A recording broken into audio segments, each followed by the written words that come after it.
আল্লাহ নবীর উপরে ফেরেশতাদেরকে নিয়ে দরুদ পড়ে, ঠিক কিনা?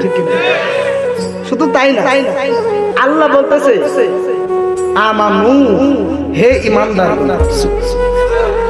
আপনাদের কাছে আমি দুইটা জিনিস চাইবো, এক ধৈর্য।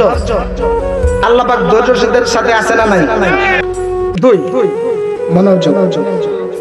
এই দুইটা জিনিস আমি আপনাদের কাছ থেকে চাইবো। আল্লাহ পাক যেন আমাদের সবাইকে কবুল করে, বলেন আমিন।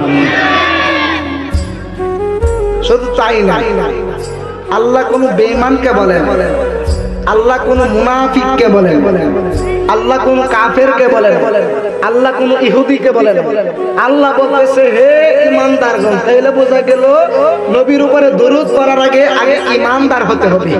নবীর উপরে দরুদ পড়ার আগে ঈমান আনতে হবে, বিশ্বাস রাখতে হবে, ঈমানদার হতে হবে। এরপরে আপনাকে বলা হয়েছে নবীর উপরে দরুদ পড়ার জন্য। সুবহানাল্লাহ। আগে আপনার ঈমানকে মজবুত করতে হবে। ঈমান যদি মজবুত না হয়, আপনার আমল মজবুত হবে না, আপনার আমল কাজে আসবে না, ঠিক কিনা বলুন? এই জন্য আপনার ঈমানকে আগে খাঁটি করতে হবে। যদি ঈমানকে খাঁটি করে, আমলেই তোমার জন্য নাজাতের ফয়সালা হয়ে যেতে পারে। আমার কথা কি বুঝতেছেন আপনারা? এই জন্য এর উপরে সর্বদাই দরুদ শরীফ পড়তে হবে, ঠিক কিনা বলুন?